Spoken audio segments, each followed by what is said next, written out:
Começando um dos assuntos de hoje, a administração japonesa. Tá? Vocês estão conseguindo visualizar aí a apresentação, PowerPoint? Está tranquilo? Estão conseguindo ver aí todos? Não consegui fazer em formato de apresentação, estou meio que apanhando ainda aqui do Zoom, mas é importante que vocês consigam ver, depois eu vou disponibilizar para vocês esses slides aí em PDF, tá? Deixa eu só uma mensagem aqui.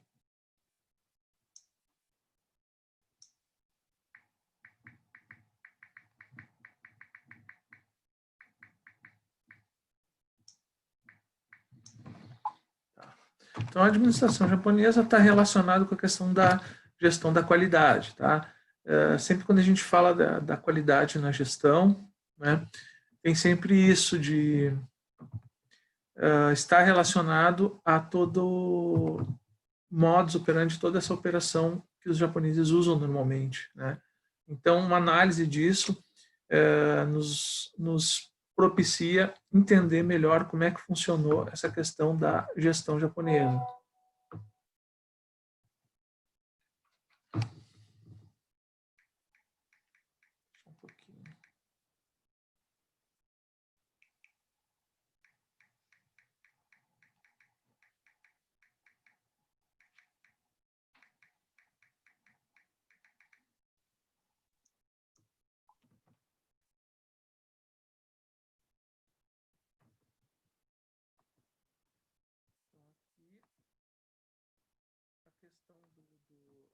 A maioria das ferramentas que a gente usa no sistema de gestão de qualidade, todas as empresas têm esse histórico aí, tem de se acreditar que essas ferramentas foram originadas no sistema japonês, toda aquela questão da eficiência, tudo que nós conhecemos como modelo padrão japonês de gestão de administração, nós imaginamos que está relacionado à gestão nos moldes que os japoneses fazem, mas na verdade elas foram criadas nos Estados Unidos pelos americanos. Né?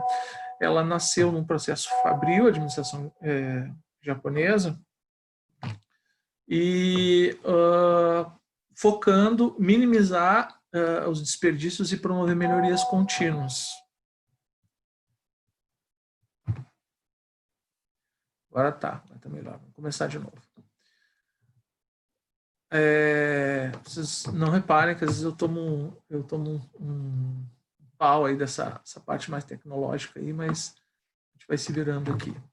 Então essa questão aqui a ideia que a gente tem, a gente sempre tem a ideia que os japoneses têm uma gestão de qualidade, que priorizam essa questão da eficiência, eficácia, e nós tendemos a pensar que é um modelo japonês, né? E na verdade quem criou toda essa ideia, todo esse conceito foram os americanos. Os japoneses adaptaram isso e tornaram mais eficiente, sempre buscando minimizar os desperdícios e promover uma melhoria contínua na gestão. Depois da Segunda Guerra Mundial, que o Japão foi aniquilado, vocês devem saber toda aquela história da bomba atômica em Hiroshima e Nagasaki. Mesmo depois de tudo isso, do pós-guerra, eles tentaram se desenvolver e buscar a eficiência em tudo isso. Né?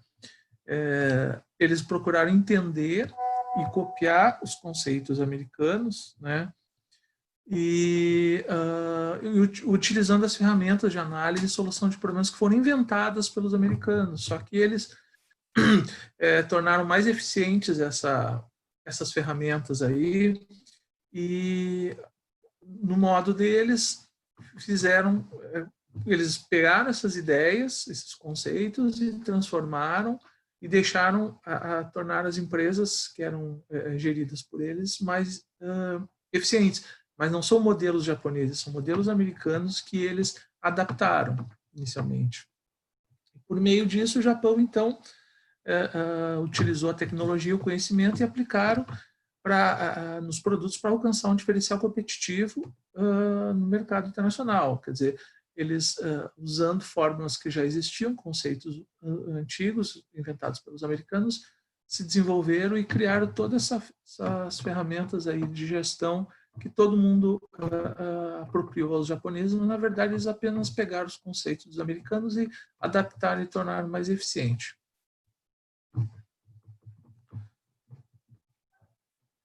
Vou colocar um vídeo para vocês, vocês me digam se vocês estão ouvindo.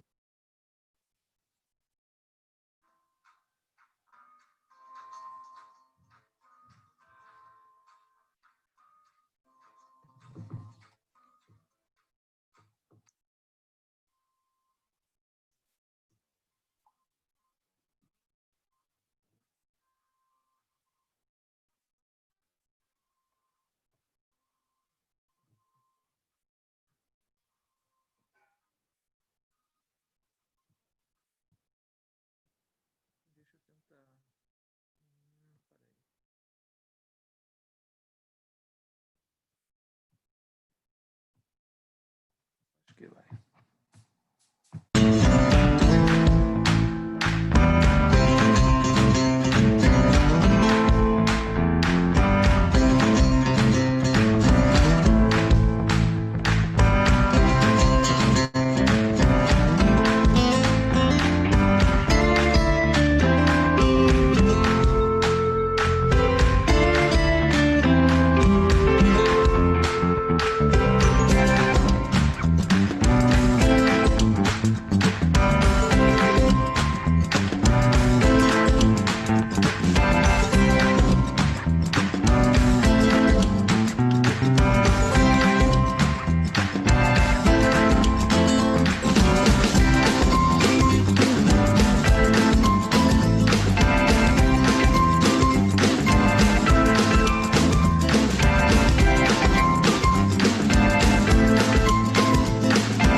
Using Powtoon.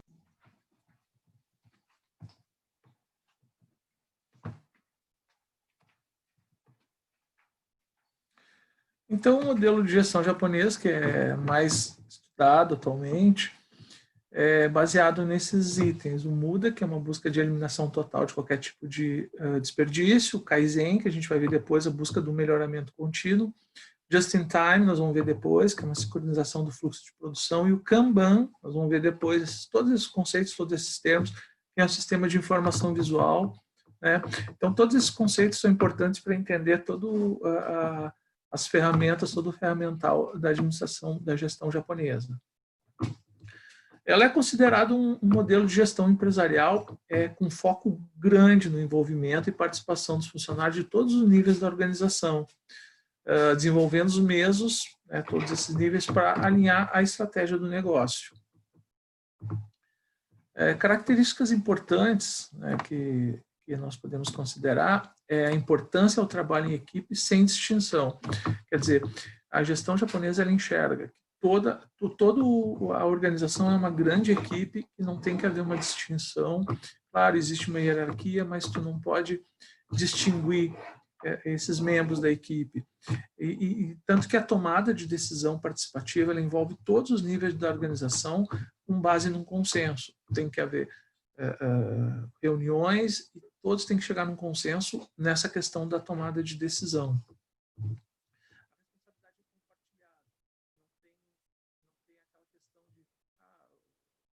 Você errou, eu fiz a minha parte. Não, todos erram, todos acertam.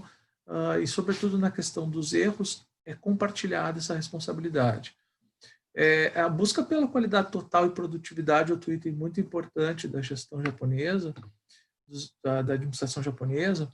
Outra coisa importante também é o conhecimento mútuo e compartilhado entre todos os membros da organização. Controle estatístico de processo de gestão, quer dizer, é tudo feito de forma científica, no sentido de fazer um controle de todos os processos, de tudo que envolve a gestão de todas as áreas. E uma análise dos processos e prioridades também, um item muito importante na... Aqui, retornando aqueles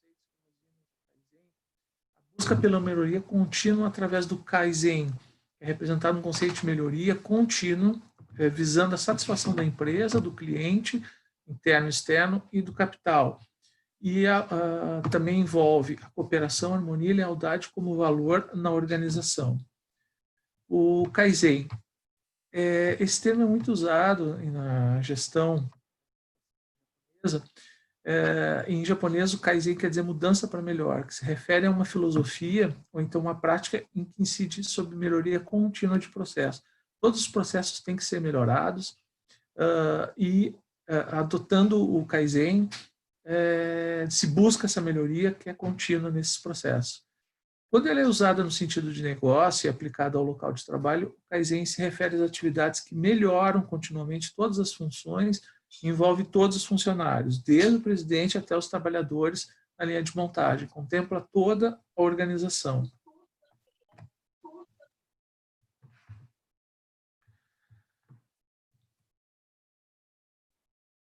Outros conceitos também que nós vamos ver, processos produtivos com base na produção just in time e o sistema Kanban, nós vamos ver esses conceitos também a seguir.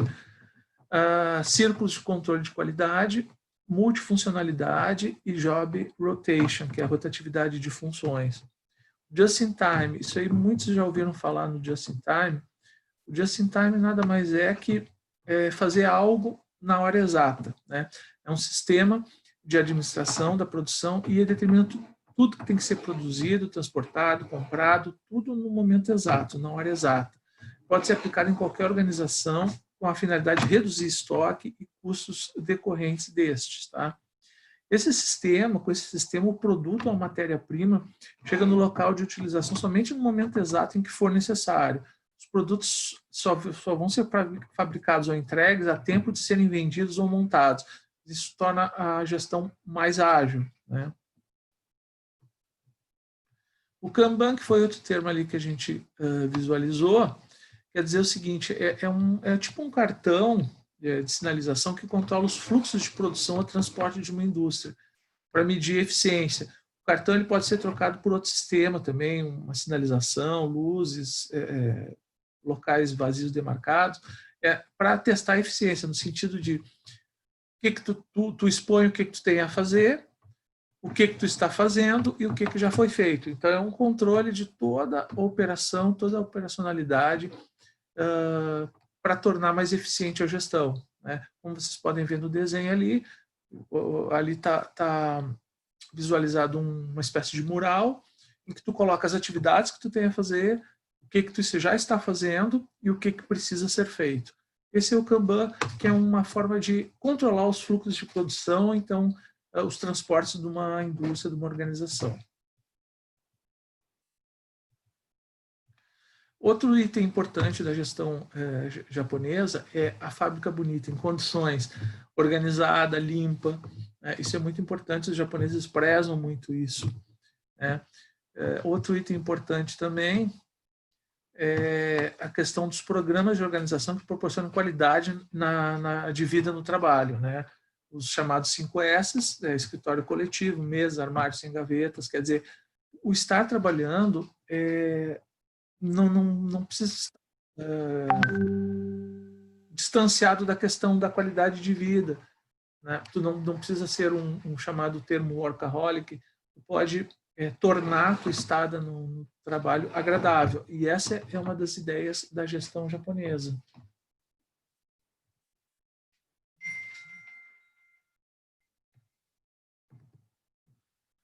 Tem um outro vídeo para vocês.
Então, baseado nisso que vocês viram, que a gente estava vendo, essa questão da coletividade, eles primam pela coletividade. Então, analisando a cultura brasileira, no nosso caso aqui, existe um questionamento sobre implementar esse tipo de cultura no Brasil, esse tipo de gestão japonesa, né? E algumas tentaram até implementar isso. Enfim, programas nesse sentido, buscando essa questão mais da coletividade, da participação, mas não conseguiram dar continuidade, né? Ou então não conseguiram fazer uma manutenção adequada. O que conclui com isso? Quando tu tenta colocar, implementar algo, alguma coisa mais coletiva, numa cultura como é a nossa, cultura ocidental, aqui falando mais especificamente do Brasil, quando tu tenta colocar algo de natureza coletiva, onde prevalece o individual, esse modelo apresenta grande dificuldade em implantação, né, em países como o nosso, em que tu não tem uma cultura adequada para uma gestão com pensamento coletivo. Nós somos uma cultura individualista. Então, como está colocado aqui, culturas onde se cultiva o individualismo, como é a nossa, aceitam só algumas técnicas japonesas, não o modelo completo, e isso prejudica tentar implementar o modelo japonês na sua integralidade. Então, é muito importante salientar, então, que qualquer modelo de gestão ele tem que respeitar a cultura de cada região e de cada empresa. E tem que adequar as ferramentas e formas de implementação com a realidade vivida pela organização. Tu não pode simplesmente pegar uma forma, uma ferramenta e aplicar no lugar onde a cultura não contempla esses requisitos e o modelo de gestão não está adequado a isso. Então, isso é uma coisa que tem que ser observada. Tu não pode simplesmente aplicar um modelo de gestão quando não tem espaço para isso. Um outro assunto que a gente vai ver hoje é a questão da administração participativa. Tá?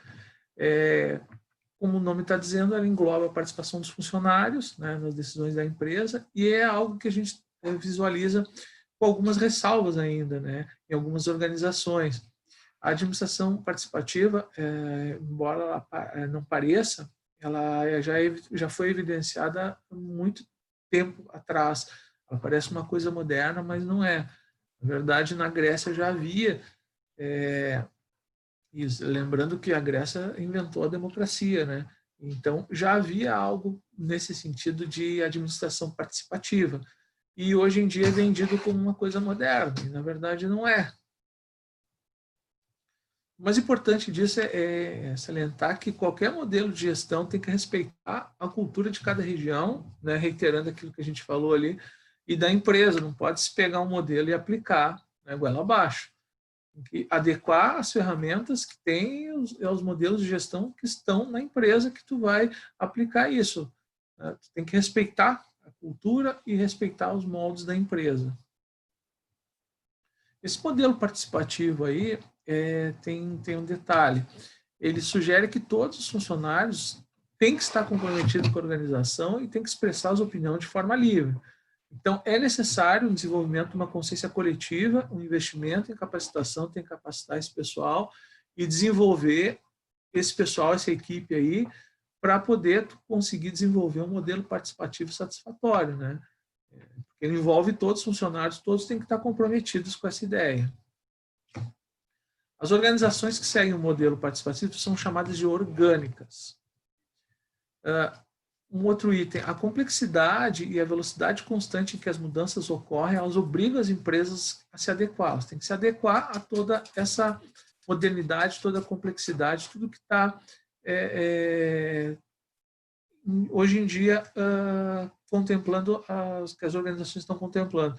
Então, isso obriga as empresas a se adaptar, descobrir canais mais eficientes para se comunicar e aliar as ambições individuais dos funcionários com as ambições das organizações. Isso aí a gente falou nos outros estudos, o quanto é complicado alinhar os desejos, as expectativas dos funcionários com as expectativas da empresa, e a administração participativa ela tenta fazer um alinhamento entre essas duas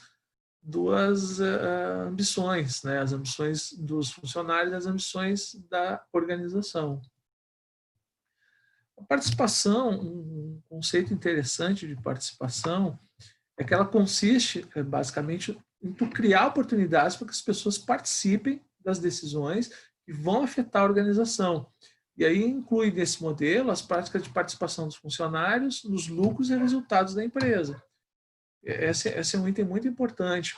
Quando tu traz os funcionários para participarem da gestão da empresa, é importante tu incluir eles também, já que eles vão ser chamados a participar da empresa, a também participar dos lucros, né? Dos resultados que a empresa vai gerar. Então, algumas características que nós podemos identificar na administração participativa. O controle não é tão rígido, um foco no autocontrole e na autogestão.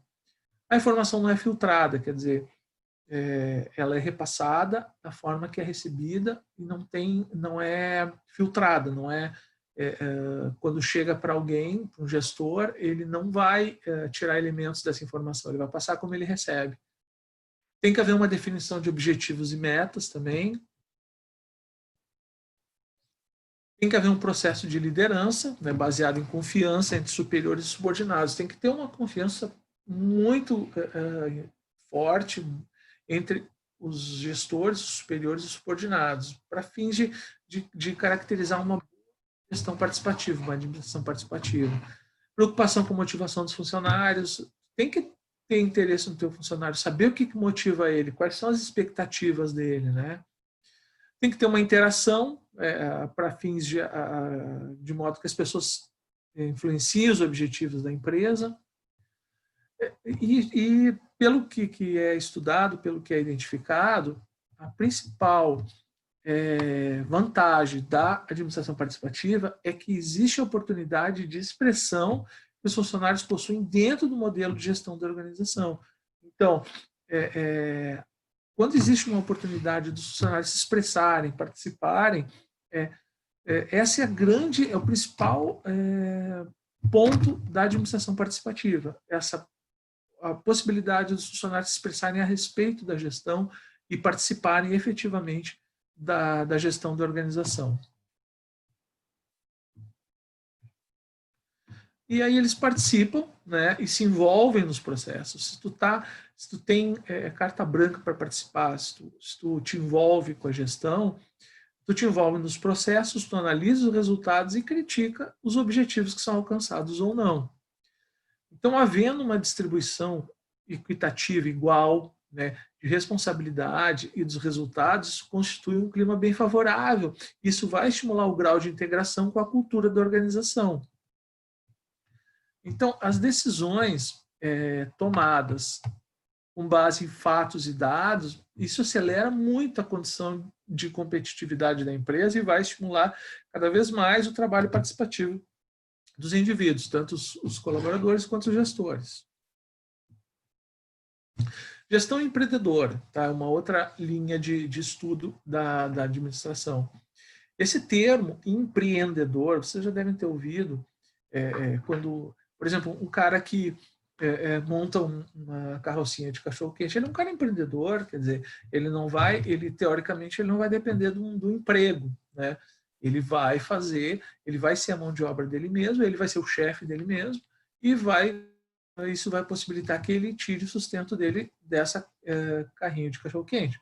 Então, esse termo empreendedor, ele surgiu na França, né, por volta de 1800, e definia o seguinte, quando ele surgiu: indivíduos que estimulavam o progresso econômico por meio de alternativas diferenciadas de gerar renda.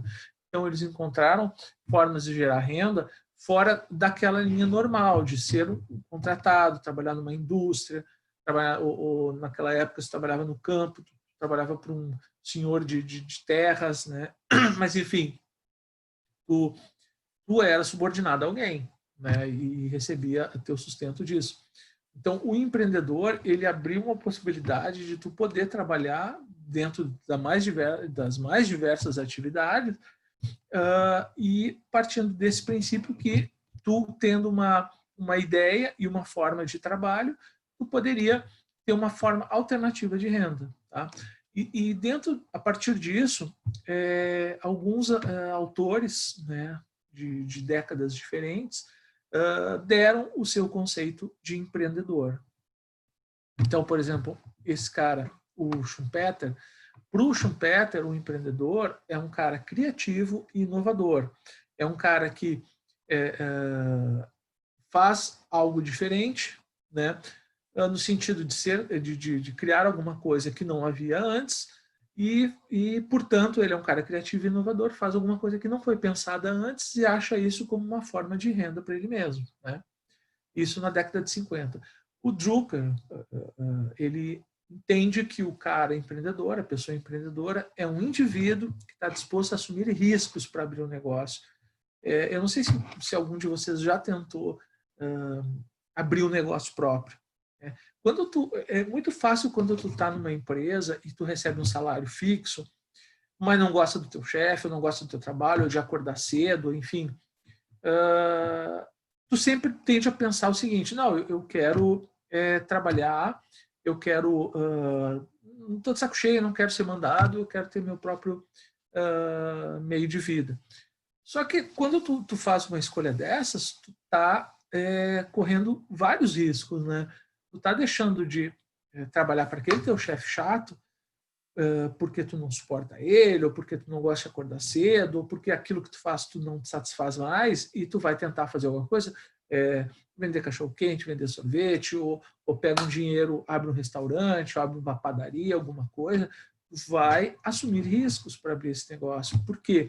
Tu vai ter que, ou tu vai trabalhar sozinho e vai ter que fazer muita coisa que tu não sabe fazer, ou tu vai ter que contratar alguém, e aí tu vai ser o chefe dele. E aí tu vai ter os riscos de o cara faltar, tu tem que assumir o trabalho, tu tem que todo mês pensar não só em pegar o lucro para ti, tu tem que pagar um salário, né, para esse cara que está trabalhando para ti, tu tem os impostos, o governo vai tentar arrancar dinheiro de ti, os tributos, taxas, quer dizer, e sem contar o seguinte, tu vai lidar com, imagina um cara que tem, imagina só essa situação que a gente está vivendo agora, da pandemia. Imagina para um cara empreendedor isso, né? Imagina a Lise Jacobs, tá? Ela vai montar uma padaria. E ela pegou uma grana e, ok, vamos montar uma padaria. Eu gosto de fazer pão, né? Montar uma padaria. E isso era dezembro de 2019. E aí, como é que estaria agora? Olha o risco, né, Lise, que tu assumiria montando a tua padaria, tendo contratado uma, duas pessoas, e o pessoal não está. Se bem que pão é uma coisa até que tu até precisa, porque é alimentação. Mas vamos pegar um outro exemplo, alguma coisa que não seja tão necessária, por exemplo, uma boutique, vende roupa, vende calçados, não é uma coisa necessária, muito necessária. Como é que tu vai fazer? O prefeito manda fechar as lojas. Não pode abrir tua loja. Como é que tu vai vender? Olha o risco. Então, tu deixa de trabalhar com teu chefe lá, que te paga fixo, te dá vale transporte, te dá vale alimentação, tu ganha todos os benefícios que o empregado ganha, e ele está assumindo risco. Ele está assumindo risco agora nesse período de pandemia. Se tu te torna empreendedora, tu risco, né? Comércio parado, e aí o aluguel? Como é que tu vai fazer para pagar o aluguel da loja? Todas as obrigações. Olha que complicado isso aí.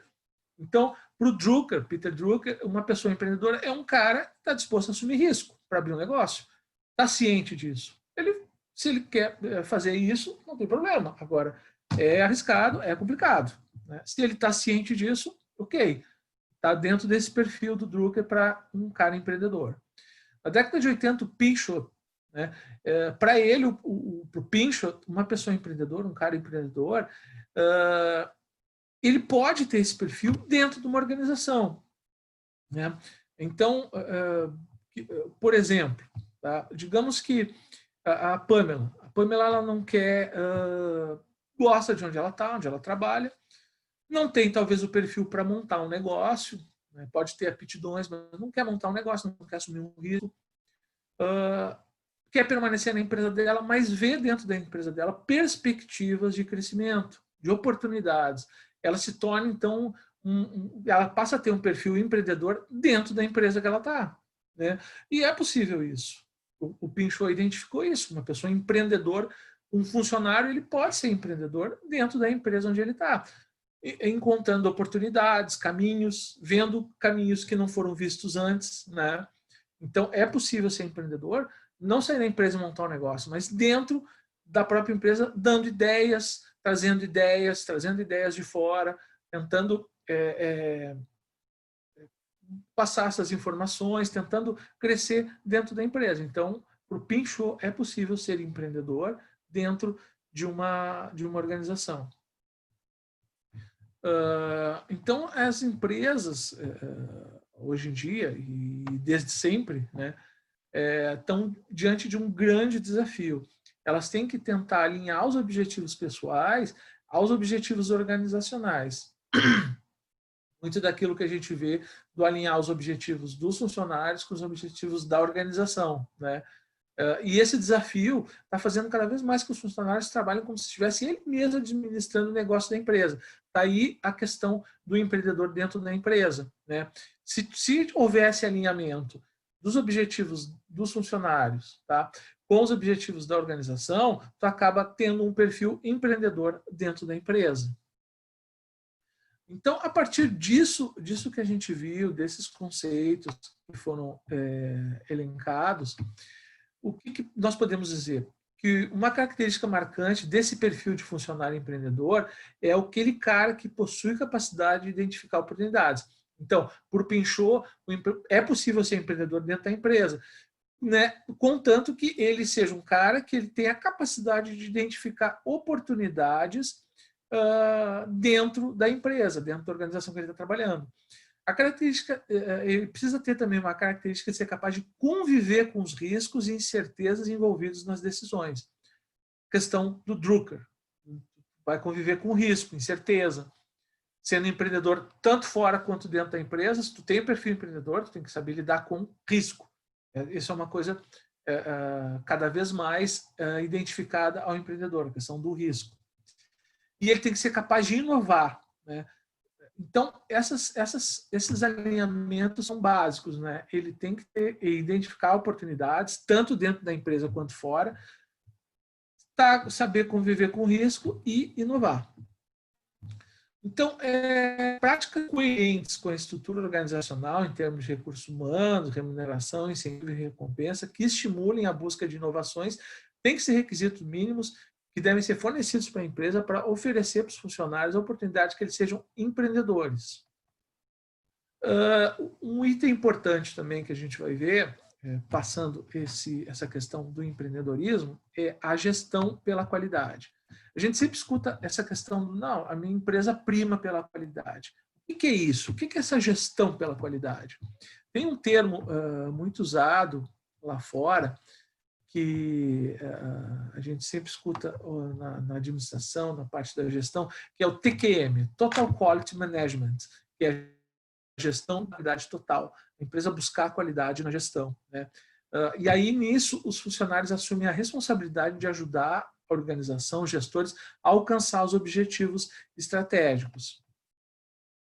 Então, o Japão, voltando à questão do Japão, essa questão da TQM, da qualidade, o Japão foi a primeira nação, o primeiro país a empregar esse conceito de TQM, né?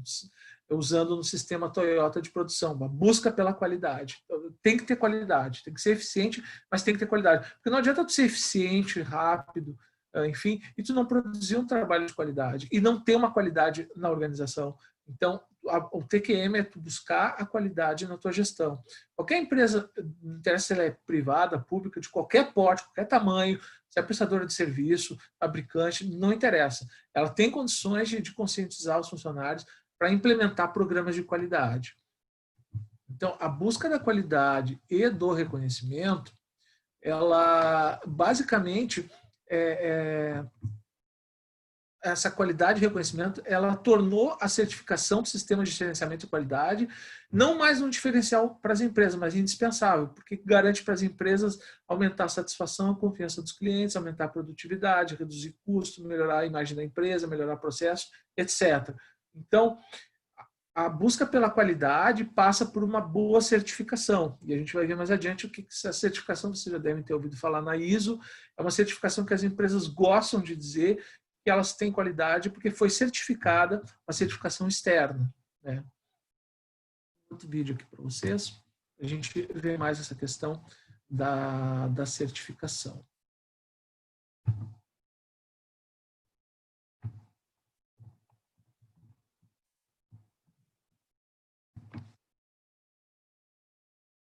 Gestão da qualidade total. Para que uma organização consiga se destacar em um ambiente em constante mudança, a qualidade torna-se essencial à redução de custos, ao aumento da clientela e à garantia de competitividade. Inicialmente, o termo qualidade estava relacionado apenas aos conceitos técnicos da produção.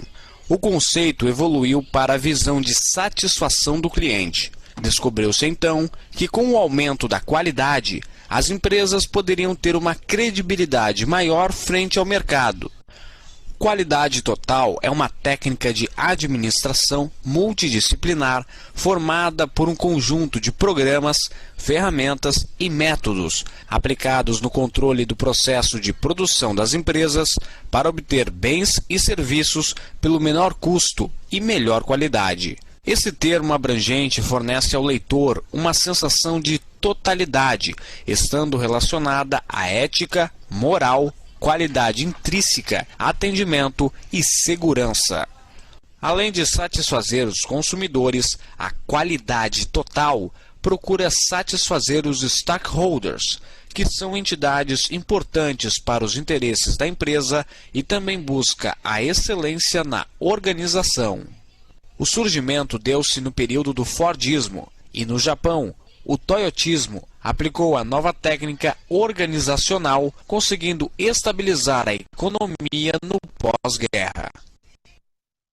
No século XX, o Japão foi o primeiro país a adotar os conceitos. A questão da qualidade foi entendida como um elemento fundamental para a sobrevivência e recuperação econômica do país, já que o Japão dependia de uma intensa atividade industrial exportadora. Com o passar dos anos, vieram as produções em massa, as indústrias cresceram e o nível de exigência dos consumidores aumentou. Por isso, houve uma reorientação das organizações com fundamento na resolução dos problemas e na busca da perfeição. O Fordismo foi um sistema de produção com o intuito de diminuir consideravelmente os custos durante a produção e reduzir o valor do produto a fim de garantir a sua venda para grande parte da população. Ford inovou o mercado com seu sistema de gestão de trabalho, a linha de montagem, permitindo a queda dos custos, tornando o automóvel mais acessível aos consumidores. No Japão, a Toyota foi uma das primeiras empresas a utilizar o sistema de gestão de qualidade total. Prezava-se pela qualidade total imediata, excluindo qualquer tipo de defeito, detectando-o na origem e solucionando os problemas. A empresa automobilística Ford, por não adotar o sistema flexível de gestão de qualidade e apenas preocupar-se com a produção em massa, sem atentar-se para a qualificação dos funcionários e muito menos com as inovações surgidas no mercado, perdeu espaço para a General Motors. O gerenciamento de qualidade total é um conceito de controle que atribui às pessoas, e não somente aos gerentes e dirigentes, a responsabilidade pelo alcance de padrões de qualidade. A qualidade total está baseada no empoderamento das pessoas, que proporciona aos funcionários a autoridade para tomar decisões que normalmente eram dadas aos gerentes. Assim, os funcionários podem resolver questões sem ter que consultarem seus gerentes a todo momento, poupando tempo e agilizando a resolução dos problemas. Os princípios básicos da qualidade total são: produzir bens ou serviços que respondam concretamente às necessidades dos clientes, garantir a sobrevivência da empresa por meio de um lucro contínuo obtido com o domínio da qualidade, identificar o problema mais crítico e solucioná-lo pela mais elevada prioridade. Pareto. Falar, raciocinar e decidir com dados e com base em factos. Nunca permitir que um problema se repita. O termo qualidade total tem inserido em seu conceito 6 atributos ou dimensões básicas que lhe conferem características de totalidade. Essas 6 dimensões são: qualidade intrínseca. Ups. Acabou antes do tempo. Então vamos retomar aqui. Então já conseguiram entender mais ou menos a questão da qualidade total. Então, voltando à questão da certificação, a organização certificada por algum sistema de gestão precisa ser reavaliada e recertificada periodicamente. Então, uma empresa que ela é certificada, tem uma certificação de qualidade, não quer dizer que ela vai ter aquela qualidade, aquela certificação para sempre. Ela tem que estar sempre reavaliada e sempre recertificada. Aí a periodicidade, a cada 1 ano, 2 anos, tem que estar sempre reavaliada e fazer uma certificação novamente para ver se ela preenche os requisitos. Então, nesse contexto aí, o sistema de gestão da qualidade é um instrumento muito importante, muito bom para o desenvolvimento de uma nova cultura que está integrada na gestão da empresa e orientada para satisfazer os clientes, para melhoria contínua e para conscientização e envolvimento de todos os colaboradores para a qualidade. Aqui vem aquilo que eu estava falando para vocês, que é o ISO 9000. O ISO 9000 as empresas buscam essa certificação para fins de qualidade, né? Essas normas aí, que o ISO 9000 é uma série de normas, elas são aplicáveis todo mundo, a qualquer entidade, independe do tamanho da atividade, prestadora de serviços, se é indústria, qualquer tipo de empresa. Elas especificam os requisitos que o sistema de gestão da qualidade deve obedecer, o que tem que ser feito e orienta em que sentido fazer para chegar nesse nível de qualidade, para a finalidade ser objetivamente auditado para efeitos dessa certificação aí, para obter essa certificação. Ou seja, os auditores verificam todos os itens para identificar se a empresa pode fazer jus, pode merecer essa certificação. Então, traduzindo, o ISO 9000 é uma norma, né, uma norma que regulamenta os fundamentos e o vocabulário do sistema de gestão da qualidade.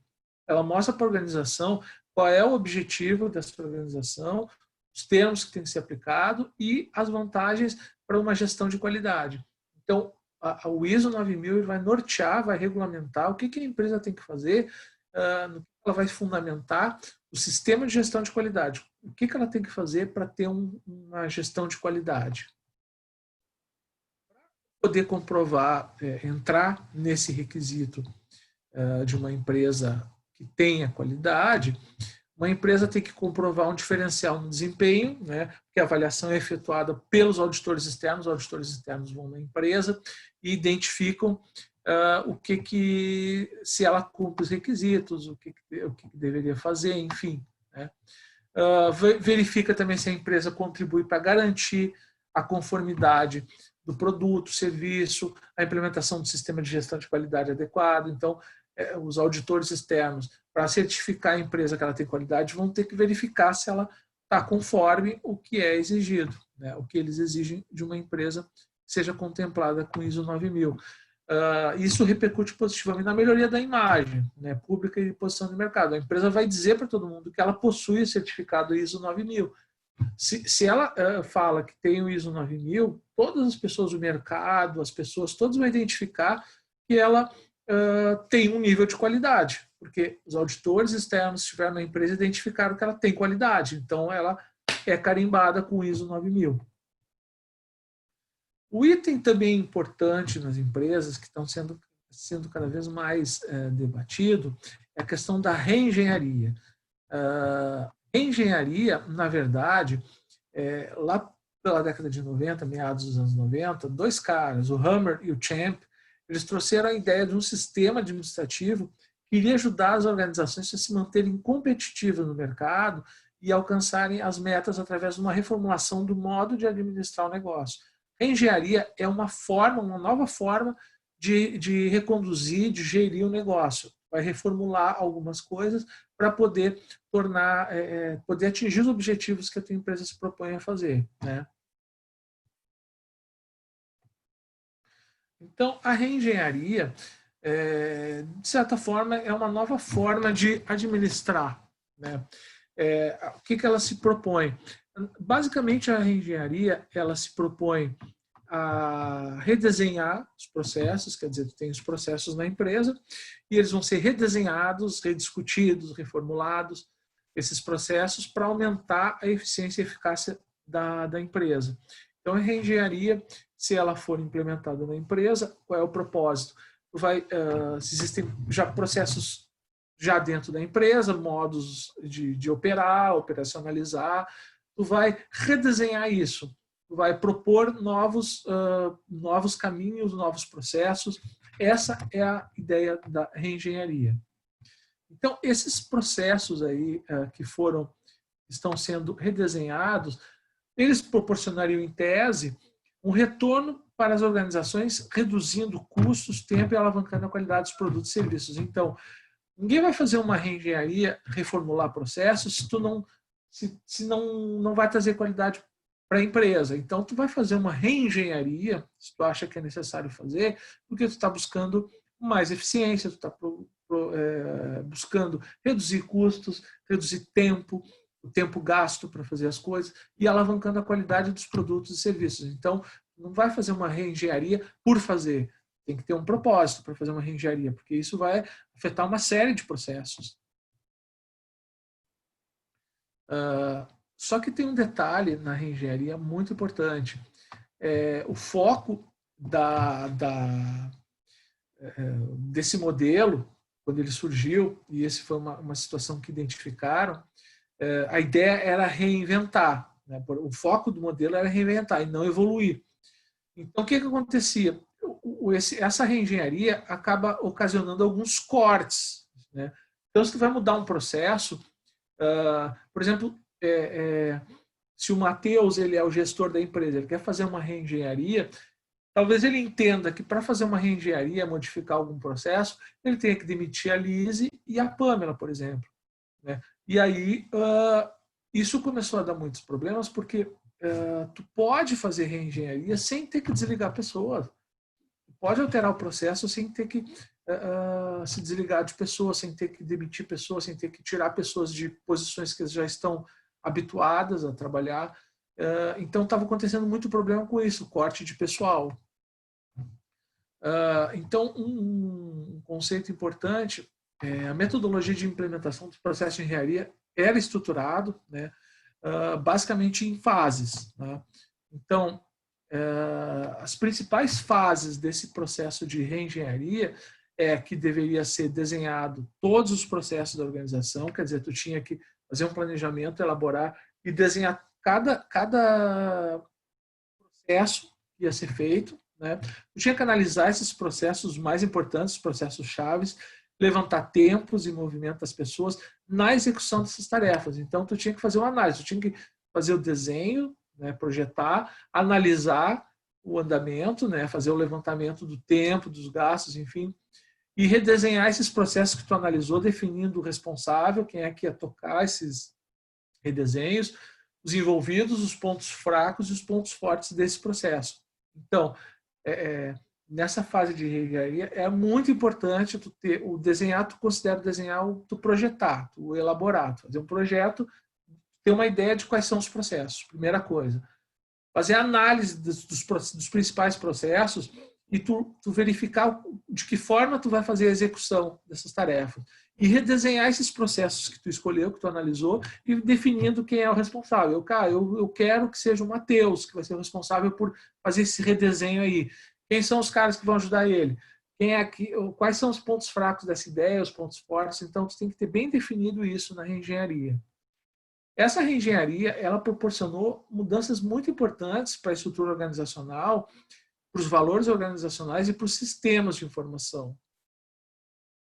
Só que, qual era a ideia que a reengenharia ela assumia? Né? Ela tinha a ideia de que tinha que fazer mais por menos. Né? Então, essas mudanças acabaram por conta daquilo que a gente falou, quer dizer, muita gente estava confundindo reengenharia, redesenho com demitir pessoas. Tipo, o processo não está dando certo porque o Matheus não está fazendo bem esse trabalho. Então, vamos demitir o Matheus. Não seria necessário isso. Não precisa. Por exemplo, eu estou fazendo um redesenho, eu acho que o Luiz Fernando, eu acho que a Olivia não estão fazendo corretamente isso, então eu vou desligar eles. Não é necessário. O redesenho passa por tu fazer o planejamento e ver de que forma tu vai tornar esse processo mais eficiente. Né? Essas mudanças que aconteceram nessa questão da reengenharia criaram vários problemas e resistência dos colaboradores, é lógico. O Luiz Fernando, a Alessandra, a Larissa iam chegar e dizer, não, o negócio é o seguinte, por que eu tenho que ser demitido? Se o fulano entrou junto comigo, não foi. O que eu estou fazendo de errado? Na verdade, tu não está fazendo nada de errado. O teu processo está obsoleto, não está rendendo, vai ter que ser feito um redesenho, mas não precisa desligar as pessoas. Faz um redesenho, muda algumas coisas e mantém teus funcionários, não precisa desligar eles. Então, isso estava acontecendo um problema que os colaboradores, funcionários, estavam criando resistência, porque estavam percebendo que muitos estavam sendo desligados, os que estavam ficando estavam tendo uma sobrecarga de trabalho. Então, tu desligava esse pessoal, o restante ia ter que trabalhar por eles e pelos outros. E aí o redesenho se caracterizava por tu mudar as pessoas. E, na verdade, um redesenho, uma reengenharia, não é tu mudar as pessoas, é tu mudar o processo. Então, a maior dificuldade, essa foi a maior dificuldade para as organizações. Então, tu tinha que manter um modelo de gestão, tu tinha que lutar contra essas resistências, porque o pessoal não queria ser demitido, o Senado não queria ser demitido, a Olivia, a Alessandra, o Matheus, esse pessoal, por quê? Por que tu vai mudar um processo? Por que tu vai me demitir? Né? Sendo a Lise Jacobs a gestora, a diretora, vai todo mundo falar para ela lá, vai dizer, por que tu está fazendo um redesenho, uma reengenharia? Tu está nos demitindo por quê? O que está acontecendo? Não é necessário. Faz um planejamento em que tu não precisa desligar as pessoas, só se for muito necessário. O que estava acontecendo? O pessoal estava, não, eu vou fazer uma reengenharia, então eu vou demitir todos, vou demitir todo esse pessoal aqui, vou trazer outros para cá. Tu não consegue fazer um trabalho eficiente com isso. Então, essa foi uma grande dificuldade para as organizações. Tinha que manter esse modelo de gestão, lutar contra essa resistência e fazer com que os funcionários entendessem os benefícios do sistema. Os funcionários estavam entendendo que a reengenharia era para ser demitido, ser desligado, porque tu não estava fazendo um bom trabalho. Na verdade, não. A empresa tinha que buscar uma gestão eficiente e não desligar pessoas para limpar e começar de novo. Essa era a grande confusão da reengenharia. Então, essa abordagem da engenharia, ela foi relacionada com o processo de reestruturação interna. E aí eles passam por redução do número de colaboradores na organização. Aquilo que eu estava falando. O pessoal confundiu reengenharia com uma reestruturação interna. Então, tu ia fazer a reengenharia, isso para muitos gestores estava significando demitir pessoas, fazer uma redução de colaboradores. E, de fato, não é necessário. Tem que focar no processo, não na saída de funcionários ou em algum funcionário específico. Tem que focar no processo. Obviamente, ela foi muito criticada, né? Porque esses princípios que foram preconizados por essa abordagem da reengenharia, eles estão presentes ainda na atualidade em muitas metodologias de melhoria da qualidade da gestão por processos, né? Então, muitas empresas ainda associam a reengenharia, enxergam a reengenharia como um redesenho, como uma reformulação, a reengenharia como desligar funcionários, mudar totalmente os funcionários de áreas, reformular coisas que não são necessárias, enquanto tu não está focando no processo, tem que focar no processo. Um outro item também que a gente vai ver da questão da administração é o Learning Organization. Tá? O Learning Organization são as organizações que aprendem, né? A Learning Organization são organizações aprendendo, ou que aprendem inglês, e elas desenvolvem a gestão com foco numa aprendizagem constante, quer dizer, a organização ela vai aprendendo na gestão, e elas são capazes de renovar e inovar em curtos espaços de tempo e de forma contínua. Qual é a proposta desse modelo aí de gestão, the Learning Organization? É baseado no aprendizado pela experiência. Então, essas organizações, né, elas desenvolvem uma cultura que valoriza o capital intelectual em função da complexidade do mercado e das exigências constantes e crescentes em que as empresas se encontram na atualidade. Bonito esse conceito, né? Em linhas gerais, quer dizer o seguinte, essas organizações valorizam capital intelectual no sentido de ideias, de aprendizado com o mercado, o que está acontecendo lá fora, vamos trazer para cá, vamos tentar fazer uma gestão mais ágil, uma gestão que a gente aprenda com os erros que nós cometemos ou os erros que os outros cometeram. Learning Organization, organização aprendendo o que está acontecendo no mercado, o que está acontecendo internamente, aprendizado, focando no aprendizado. Então, o que se admite? Que o maior diferencial competitivo das organizações está na capacidade de fazer com que os funcionários desaprendam o que fazem inadequadamente ou de forma obsoleta e reaprendam a melhor forma numa capacidade de aprendizagem mais rápida do que os funcionários do seu concorrente. Então, vamos pensar o seguinte. Vamos pensar o Luiz Fernando, o gestor de uma empresa, e a Alessandra e a Larissa e a Olivia trabalham com ele. Qual é o principal desafio nesse modelo de gestão do Learning Organization, do aprendizado? É que que esse pessoal que está fazendo errado as coisas, não faça mais, aprenda a fazer de uma forma correta, mais rapidamente isso, né? E mais rápido que os concorrentes. Então, tu tem que fazer um trabalho melhor, com mais qualidade e melhor que o teu concorrente. Então, tem que aprender, tem que identificar o que tu está fazendo errado, aprender com o teu erro e fazer melhor. Essa é a essência do Learning Organization. Tu aprender o que tu está fazendo errado, fazer o certo e de forma rápida, porque não adianta tu levar muito tempo para aprender o que tu está fazendo certo, que o teu concorrente vai fazer mais rápido que tu, e obviamente, no mundo competitivo que a gente tem agora, tu fica para trás, né? Não pode, tu tem que estar atento sempre ao teu concorrente. Tem que aprender com teus erros, resolver rapidamente e antes que o teu concorrente identifique os teus acertos e faça também. Então, é muito importante essa coisa do aprendizado que a organização tem que ter. Né?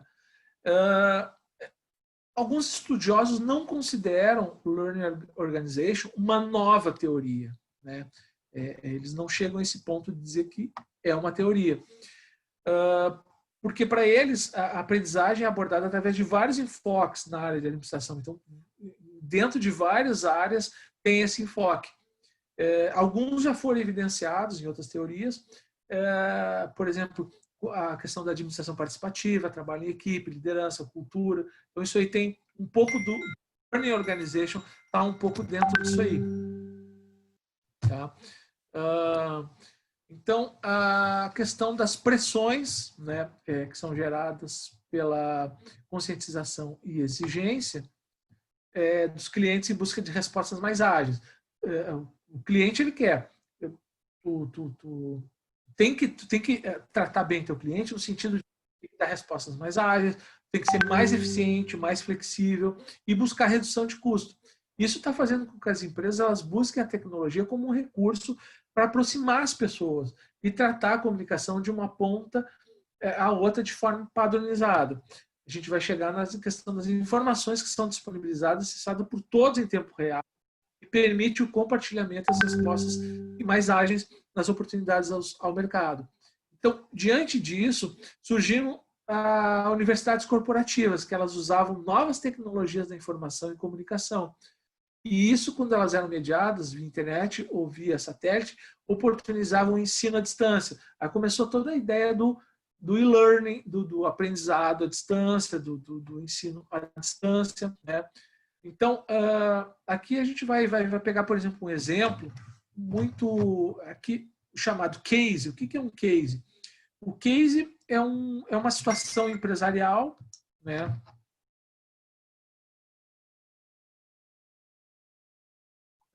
Deixa eu só responder aqui. Então, o que acontece? Vou dar um exemplo de um case. Case é uma situação, é um caso, né? É um exemplo foi utilizado na Toyota. Tá? Então, quando teve um aumento, tinha um aumento de custos de venda, né, dos automóveis. Isso era um problema que estava acontecendo na Toyota. Então, eles identificaram e começaram a fazer uma mudança para revender os automóveis. Tá? Então, o que eles pensaram? Quando um japonês entra, isso aqui foi uma coisa que eles identificaram. Quando um japonês entra numa revenda, de cara ele vê um terminal de computador, né? Então ali as informações dele, do cliente, do comprador, são cadastradas ou então atualizadas. Quer dizer, tu entra numa loja, quer ver um carro, tu quer comprar um carro. Então tu entra numa loja, tu vai lá, tem um terminal de computador e ali tu coloca teus dados, faz o teu cadastro, ou então se tu já tem o cadastro, tu faz a atualização. Então esse sistema aí, ele vai sugerir, ele vai te ofertar modelos mais adequados à necessidade da família, inclusive os preços, além de informação a respeito de seguro, financiamento e condição de estacionamento. Então tu chega lá, a Alessandra chega lá e diz assim, pô, eu quero comprar um carro. Aí tu vai chegar lá, vai ter um computador, vai te perguntar qual é o teu nome, qual é a tua faixa de salário, teu nível de renda, tem filhos, tu é casada, quantos filhos tu tem, tu trabalha próximo do centro, informações para que o sistema busque um veículo adequado para ti. Se tem 3, 4 filhos, uma caminhonete, um utilitário, ou então um carro grande, possa carregar a família. Se tu é solteiro, vai te dar um carro econômico, talvez, vai ver tua faixa de renda, né? Tua linha de o que tu pode pagar, em que condições tu pode fazer. Então, nas Toyotas, nas lojas, nas concessionárias, tu colocando, alimentando, dando as informações a teu respeito, eles vão fazer um carro na medida para ti. Né? Por isso que o texto coloca: os carros podem ser encomendados sob medida, entregues em questão de dias. Com as informações que tu der ali, o sistema vai te indicar um veículo, o sistema vai te indicar um carro para que tu possa... vai chegar para ti, a tua escolha vai ser bem mais fácil. Né? Tu não vai precisar olhar, não vai ficar um vendedor dizendo: olha, tem esse aqui para ti, em que condições pode fazer. Se tu colocar informações básicas, como quanto que tu ganha por mês, onde é que tu mora, se tu tem filho, tu é casado, isso o sistema já vai gerar um veículo adequado para ti. Isso é muito importante, isso é um diferencial. Então, esse sistema é a parte integrante do sistema de informações gerais da empresa e inclui o gerenciamento dos suprimentos e da fabricação. Então, no momento em que o sistema te dá essas informações aí, já está se tornando eficiente, ágil e já facilita a tua decisão.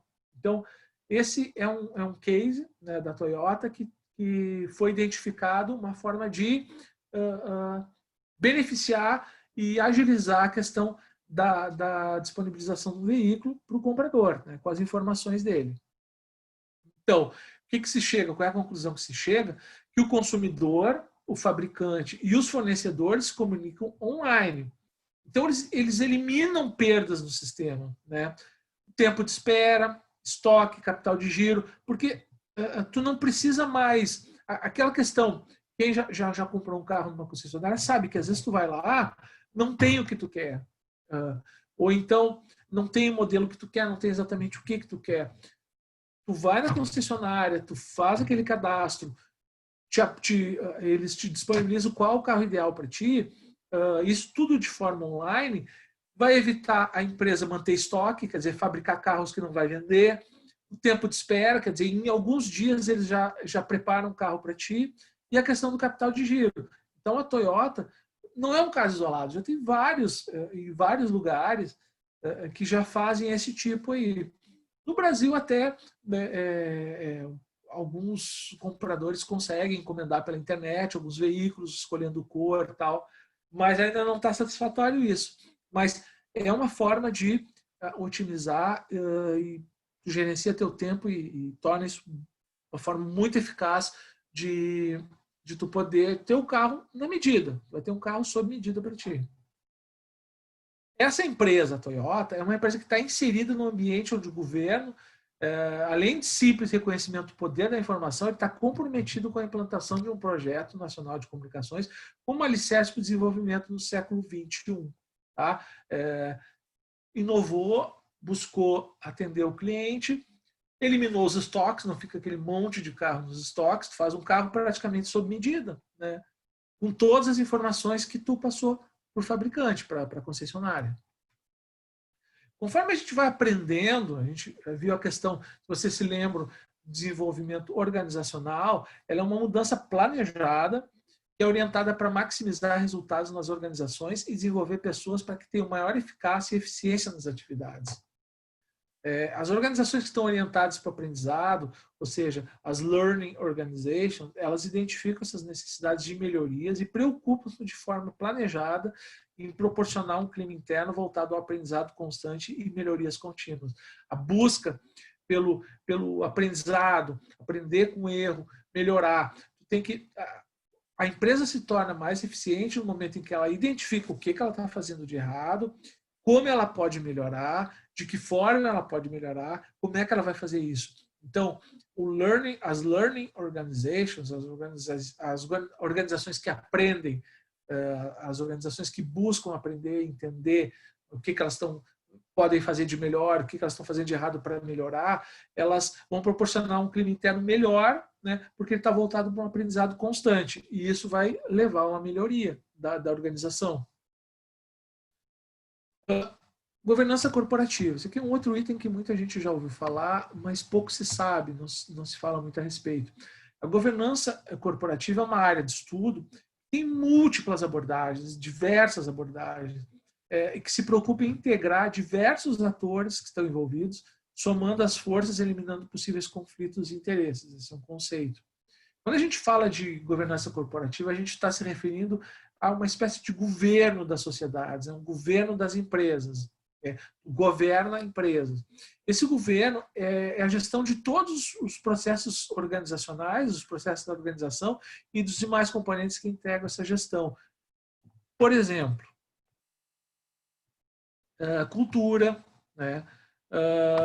Costumes, política, leis, regulamentos, instituições, e isso tudo acaba definindo as diretrizes que vão regulamentar a gestão da organização de uma forma bem ampla. Tá? Os atores, esses atores que estão envolvidos em tudo isso, são os stakeholders. Tá? O que são os stakeholders? Os stakeholders, eles são aqueles caras, todos os que estão, digamos, envolvidos com a empresa. Os acionistas, os funcionários, fornecedores, clientes, bancos, credores, instituições reguladoras, meio ambiente, enfim, todo esse pessoal são chamados stakeholders, são os interessados na empresa. Né? A governança corporativa nada mais é do que envolve todo esse caldeirão de cultura, de tudo que envolve a empresa relacionado aos atores, ou seja, todo esse pessoal, regulamentos, leis, políticas, tudo isso envolvendo os atores, os stakeholders, todo esse pessoal aí que a gente viu. Responsabilidade social, outro item muito importante que vem após a governança corporativa, e esse tema tem se tornado cada vez mais relevante nas organizações.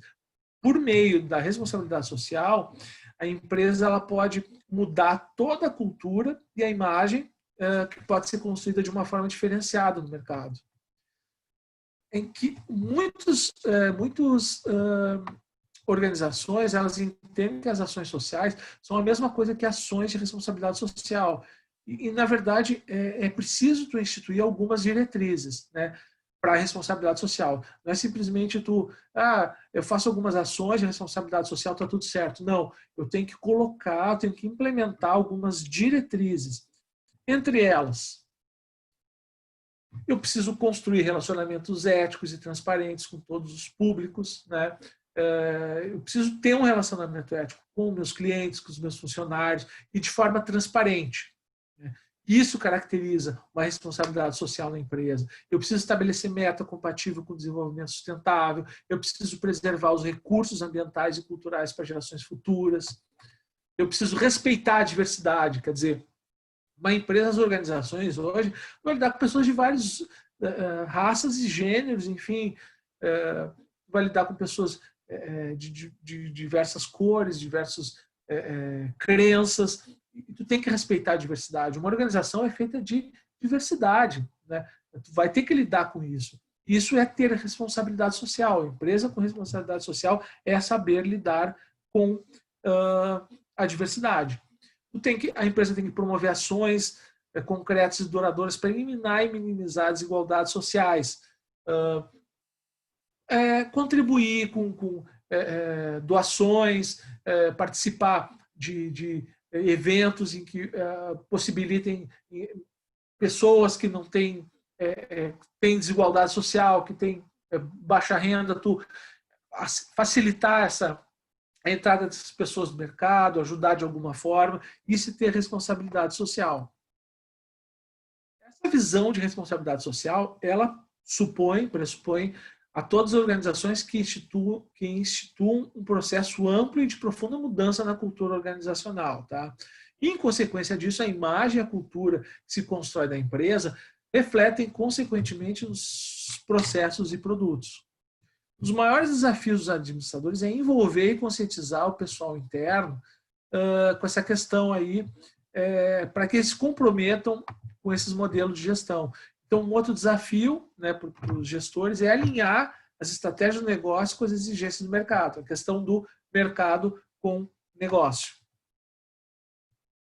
Quando tem exigência de redução de custo, minimização de custos, maximizar resultado no curto prazo, algumas vezes os empresários ficam diante de situações que se refletem sobre a função social de cada negócio, e isso se torna inviável.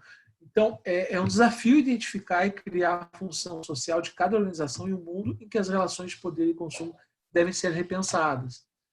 Outra teoria importante, a teoria da complexidade, ela rejeita as verdades absolutas. Tipo assim, não é bem isso, né? Toda a questão da organização ela é constituída de união de partes. Então, para eles, existe uma interdependência entre os departamentos organizacionais. Todos os departamentos de uma empresa eles estão interligados. Todos estão interligados de alguma forma.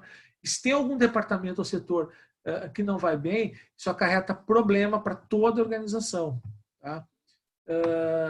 Então, essa teoria, então, ela prevê que as organizações aprendem durante toda a sua jornada com os erros e acertos. Aí lembra muito aquela questão do learning organization, né? Tu aprender com os erros.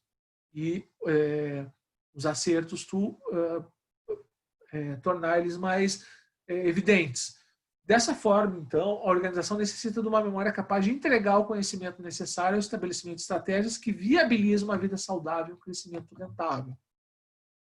Então, cabe para o administrador criar um sistema organizacional para integrar todos os departamentos, com um fluxo de processos, conhecimento e comunicação abrangente para viabilizar todos os níveis organizacionais e o conjunto de colaboradores a tomada de decisão eficiente e eficaz para conduzir a organização à excelência.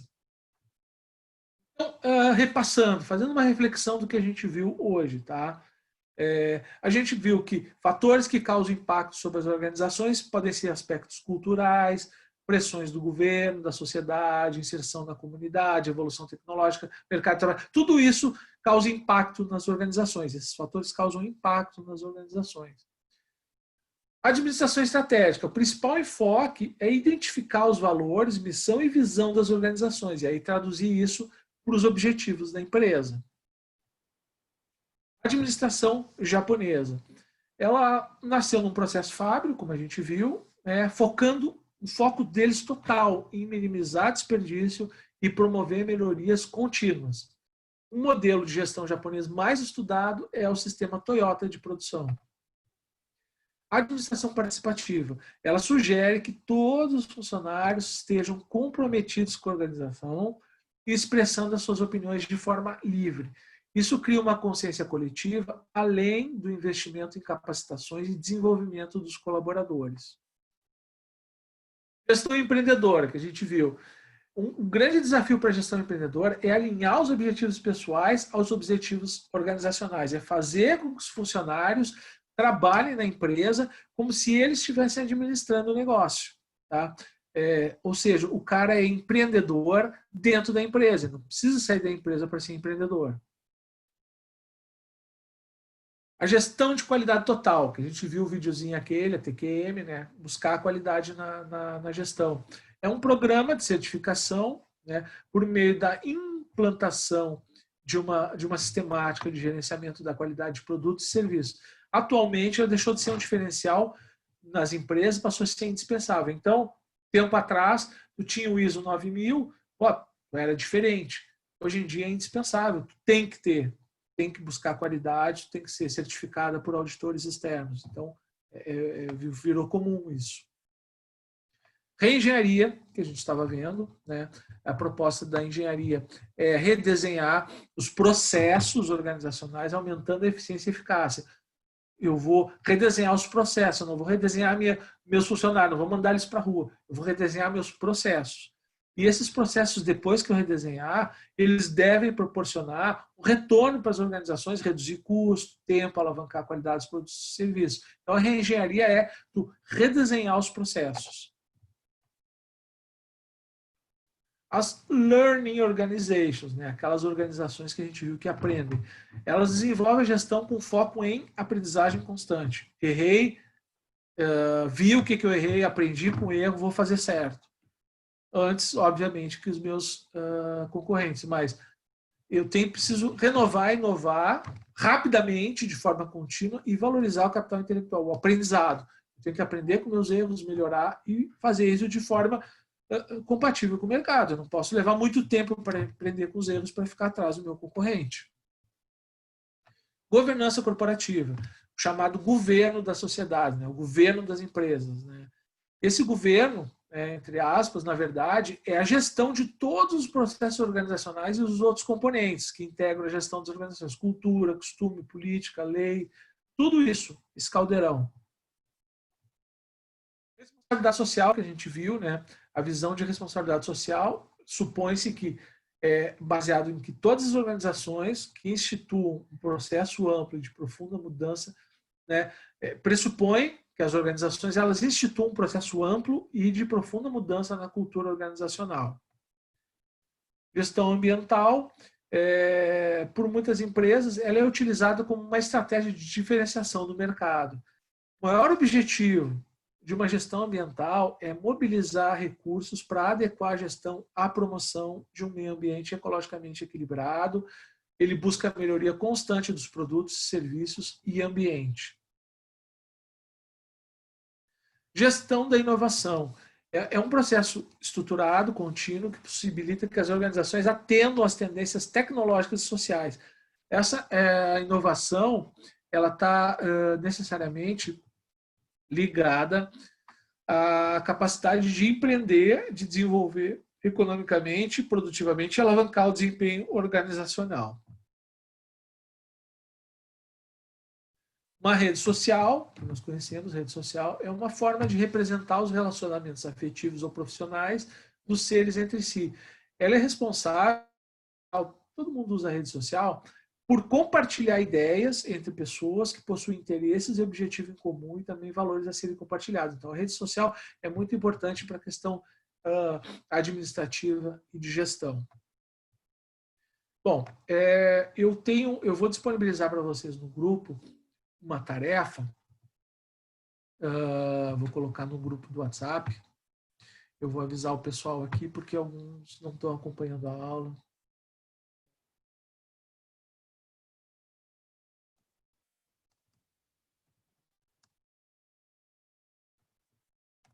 A gente não conseguiu acessar em Word, então vou disponibilizar para vocês em